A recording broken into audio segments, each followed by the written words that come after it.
নমস্কাৰ আপোনালোক সকলোকে মোৰ ইউটিউব চেনেল টিচাৰ্ছ কৰ্নাৰলৈ পুনৰ এবাৰ স্বাগতম জনাইছো আজি এটি খুবেই গুৰুত্বপূৰ্ণ ভিডিঅ লৈ আপোনালোকৰ মাজলৈ আহিছো কাইন্ডলি ভিডিঅটি হেহলৈকে চাব চাই ভাল পালে লাইক এণ্ড শ্বেয়াৰ কৰিব আৰু চেনেলটি যদি এতিয়াও সাবস্ক্ৰাইব কৰা নাই কাইন্ডলি সাবস্ক্ৰাইব কৰিব আগন্তুক গুণোৎসৱ 2025 ৰ মূল্যায়ন নিৰ্দেশাৱলী ইতিমধ্যে প্ৰকাশ পাইছে অৰ্থাৎ গাইডবুকখন প্ৰকাশ পাইছে এবাৰ গুণোৎসৱত বিদ্যালয়ৰ গ্ৰেডিং কেনেকৈ হ'ব আৰু গাইডবুকখনৰ মূল দিশসমূহৰ বিষয়ে আজি ভিডিঅ'টোত মই আপোনালোকক জনাম ভিডিঅ'টি শেষলৈকে চাব চাই ভাল পালে লাইক এণ্ড শ্বেয়াৰ কৰিব আৰু চেনেলটি যদি এতিয়াও সাবস্ক্ৰাইব কৰা নাই কাইন্ডলি সাবস্ক্ৰাইব কৰিব আপোনালোকক মই প্ৰথমতে স্ক্ৰিনত গাইডবুকখনৰ কভাৰ পেজটো দেখুৱাব চেষ্টা কৰিছো সুন্দৰ এটি কভাৰ পেজ দিছে আৰু ভিডিঅ'টো কালাৰিং কৰিছে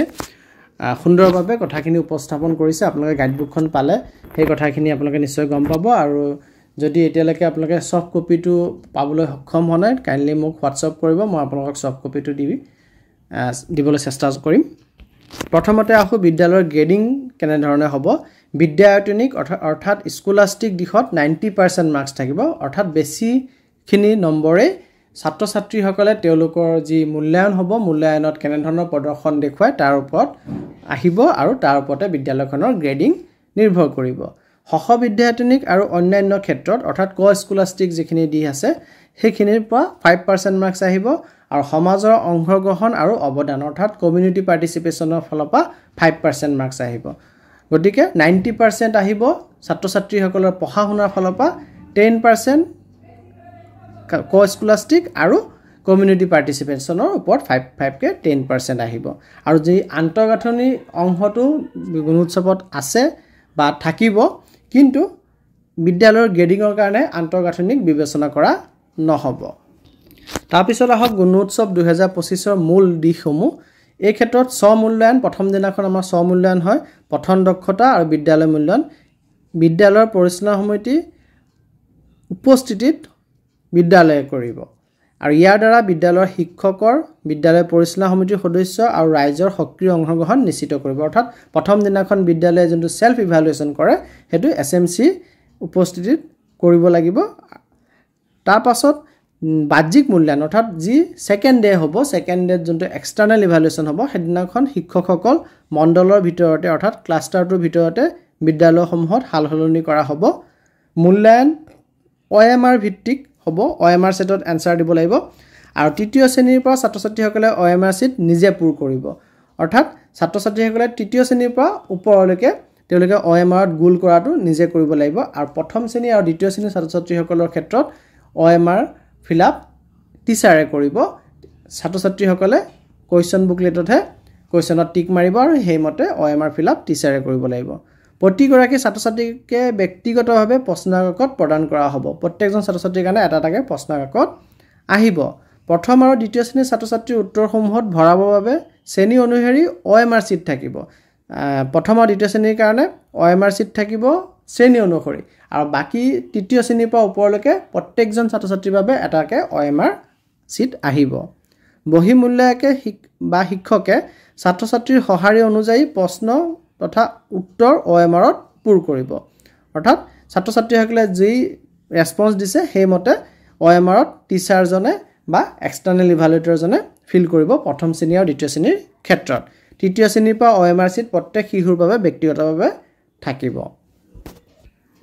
ছাত্ৰ ছাত্ৰীসকলে OMR ত কিমান নম্বৰ প্ৰশ্নলৈকে ফিলআপ কৰিব লাগিব তৃতীয় শ্ৰেণীৰ পৰা পঞ্চম শ্ৰেণীলৈকে প্ৰশ্ন নং 1 ৰ পৰা প্ৰশ্ন নং 58 লৈ ছাত্ৰ ছাত্ৰীসকলে নিজে OMR চিটত পূৰ কৰিব ষষ্ঠৰ পৰা অষ্টম শ্ৰেণীলৈ প্ৰশ্ন নং 1 ৰ পৰা প্ৰশ্ন নং 98 লৈ ছাত্ৰ ছাত্ৰীসকলে নিজে পূৰ কৰিব আৰু নৱম শ্ৰেণীৰ ছাত্ৰ ছাত্ৰীসকলৰ বাবে প্ৰশ্ন নং 1 ৰ পৰা প্ৰশ্ন নং 100 লৈ ছাত্ৰ ছাত্ৰীসকলে নিজে পূৰ কৰিব লাগিব OMR চিটত আৰু ছাত্ৰ ছাত্ৰীসকলে এইখিনি ফিলআপ কৰাৰ পাছত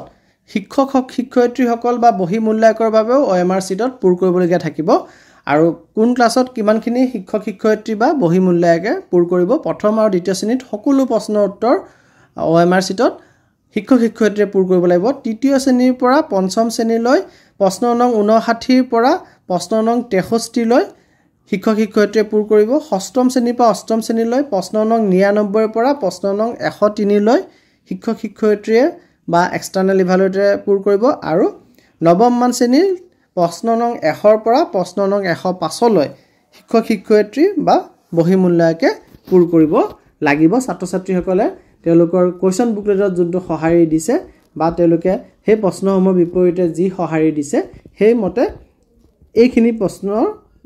এগেইনষ্টত OMR চিটত টিচাৰ্ছ বা আমাৰ এক্সটাৰ্নেল ইভালুৱেটৰ জনে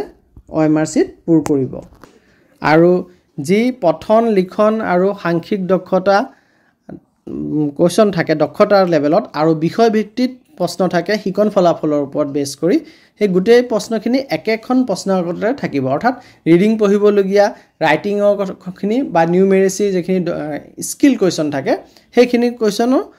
আৰু তাৰ লগতে যিখিনি সাবজেক্ট বেছ কোৱেশ্চন থাকে লাৰ্নিং আউটকামৰ ওপৰত বেছ কৰা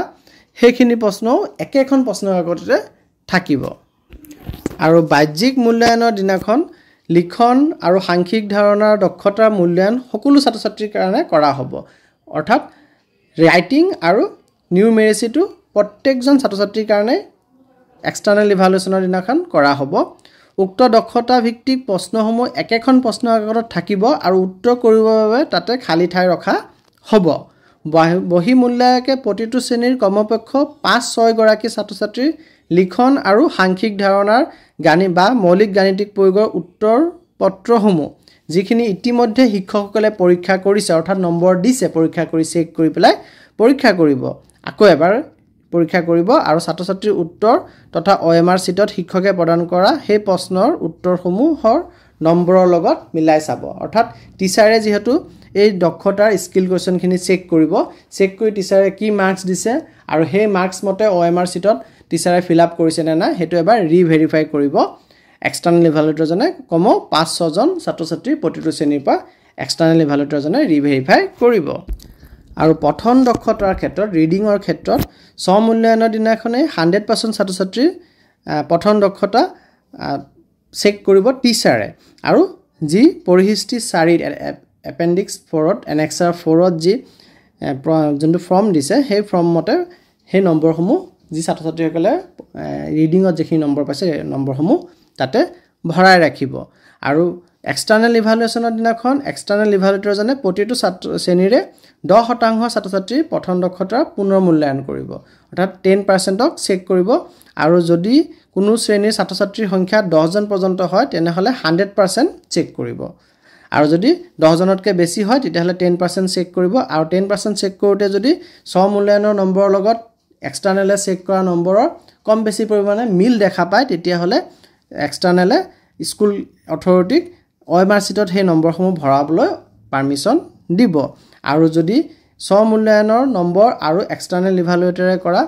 এক্সটাৰ্নেল ইভালুৱেশ্যনৰ নম্বৰৰ মাজত বিশদ পাৰ্থক্য দেখে তেতিয়াহলে এক্সটাৰ্নেল ইভালুৱেটৰ জনে শ্ৰেণীটোৰ আটাইকেইগৰাকী ছাত্ৰ ছাত্ৰীৰে পুনৰ মূল্যায়ন কৰিবলৈ নিৰ্দেশ দিব পাৰে আৰু পঠন দক্ষতাৰ ক্ষেত্ৰত প্ৰত্যেক শ্ৰেণীৰ বাবে পৃথক পৃথক ফ্ৰেম থাকিব আৰু পঠন দক্ষতাৰ মূল্যায়নৰ ফ্ৰেমসমূহ স্বমূল্যায়ন আৰু বহি মূল্যায়নৰ বাবে পৃথক হ'ব অৰ্থাৎ সেলফ ইভালুৱেশ্যনৰ দিনাখন আৰু এক্সটাৰ্নেল ইভালুৱেশ্যনৰ দিনাখনৰ পঠন দক্ষতাৰ ফ্ৰেমসমূহ বেলেগ বেলেগ হ'ব আৰু 10% ছাত্ৰ ছাত্ৰীৰ পঠন দক্ষতাৰ মূল্যায়নৰ বাবে বহি মূল্যায়কে সেই দিনাখনৰ বহি মূল্যায়নৰ দিনৰ বাবে নিৰ্ধাৰিত ফ্ৰেমটোহে ব্যৱহাৰ কৰিব আৰু স্কুল ইভালুৱেশ্যনৰ যিখিনি ক্ষেত্ৰ আছে সেইখিনি বিদ্যালয়ে আগতীয়াকৈ পূৰ কৰি ৰাখিব আৰু এক্সটাৰ্নেল ইভালুৱেশ্যনৰ 3 দিন আগত অনলাইন যোগেদি জমা দিব লাগিব স্কুল ইভালুৱেশ্যনৰ তথ্যখিনি আৰু এক্সটাৰ্নেল ইভালুৱেটৰে এক্সটাৰ্নেল ইভালুৱেশ্যনৰ দিনাখন স্কুল ইভালুৱেশ্যনৰ যিখিনি ক্ষেত্ৰ আছে সহবিদ্যায়তনিক হওক আৰু অন্যান্য ক্ষেত্ৰ বা সমাজ জড়িতকৰণ সমাজৰ অৱদান আন্তঃগাঁথনি এইখিনি তেওঁ ফিজিক্যালি নিৰীক্ষণ কৰিব আৰু প্ৰয়োজন সাপেক্ষে তাত কিবা এডিট কৰিবলৈ থাকিলে এডিট কৰিব আৰু এডিটেড যোনটো ফাইনেল তেওঁ তৈয়াৰ কৰিব ক্ষেত্ৰ ফিল্ড ৰিপৰ্টটো হেতু তেওঁ সফটওয়্যাৰ বা পৰ্টেলত এক্সটাৰ্নেল ইভালুৱেশ্যনৰ দিনাখন আপলোড কৰিব আৰু চাহ বাগিচা অঞ্চলৰ বিদ্যালয়সমূহৰ যেহেতু সময়সূচীটো বেলেগ সাধাৰণ অৱস্থাত কিন্তু গুণোৎসৱৰ দিনাখন তেওঁলোকৰ সময়সূচীটো অন্যান্য বিদ্যালয়সমূহৰ সময়সূচী যোনটো সেইমতে হ'ব অৰ্থাৎ পুৱা 9 বজাৰ পৰা বিদ্যালয় ষ্টাৰ্ট হয় অন্যান্য বিদ্যালয় তেওঁলোকৰো পুৱা 9 বজাৰ পৰা বিদ্যালয় আৰম্ভ হ'ব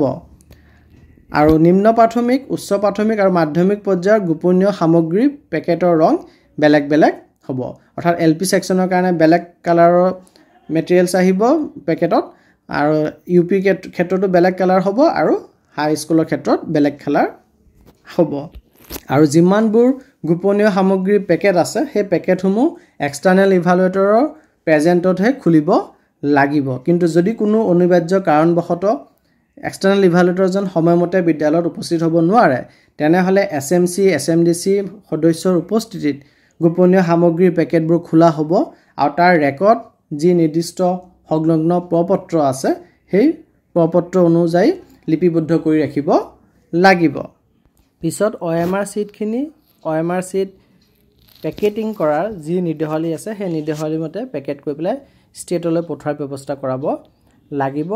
আৰু যদি কোনো ছাত্ৰ-ছাত্ৰী অনুপস্থিত থাকে এক্সটাৰ্নেল ইভালুৱেচন এখন বিদ্যালয়ত নাহে পৰীক্ষাত নবহে তেন্তে তেনে ছাত্ৰ-ছাত্ৰীসকলৰ বিপৰীতে থকা যি বৃত্তসমূহ আছে অৰ্থাৎ সাৰ্কুলবিলাক আছে হেয়া ফিল আপ কৰিব নালাগে অৰ্থাৎ ড্ৰাগ কৰিব বা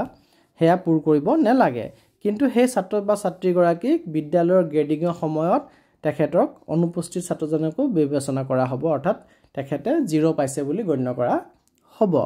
আৰু OMR শীট পূৰ কৰোঁতে আমি সাৱধান হ'ব লাগিব অকল কলা বা নীলা চিয়াহীৰ কলমহে ব্যৱহাৰ কৰিব লাগিব কাঠ পেন্সিলেৰে যাতে OMR শীট পূৰ নকৰে আৰু এইবাৰ গুণোৎসৱত যেহেতু ইউনিফৰ্মৰো নম্বৰ আছে বা ইউনিফৰ্মকো ইনস্পেকশনত আনা হৈছে বা অবজাৰভেশনত আনা হৈছে গতিকে ইউনিফৰ্মৰ এটা স্যাম্পল আমি এক্সটাৰ্নেল ইভালুৱেটৰৰ সন্মুখত শো কৰিব লাগিব আৰু ইউনিফৰ্মৰ ৰিলেটেড যেখিনি বিল ভাউচাৰ আছে সেইখিনিও যাতে এক্সটাৰ্নেল ইভালুৱেটৰে চেক কৰিব পাৰে তাৰ কাৰণে ৰেডি কৰি ৰাখিব লাগিব আৰু ষ্টুডেন্টৰ সিট প্লেনৰ ক্ষেত্ৰত তৃতীয় শ্ৰেণীৰ পৰা নৱম শ্ৰেণীলৈকে একেটা বেঞ্চত যাতে একেটা শ্ৰেণীৰ দুটা ষ্টুডেন্ট বহিব নোৱাৰে হেতু নিশ্চিত কৰিব লাগিব কিন্তু এই ক্ষেত্ৰত আমি সাৱধান হ'ব লাগিব যেতিয়া আমি OMR শীটখিনি ৰিটাৰ্ণ লম যাতে ক্লাছবিলাকৰ মিক্স হৈ না যায় আমি পেকেটিং কৰা সময়ত ক্লাস 3 খিনি ক্লাস 3 পেকেটত ভৰাব লাগিব ক্লাস 4 খিনি ক্লাস 4 পেকেটত ভৰাব লাগিব গতিকে মিক্স যাতে নহয় হেতু আমি নিশ্চিত কৰিব লাগিব পৰৱৰ্তী সময়ত আৰু এনে ধৰণৰ ভিডিও আপোনালোকৰ বাবে আনিবলৈ মই চেষ্টা চলাম আপোনালোকে কাইন্ডলি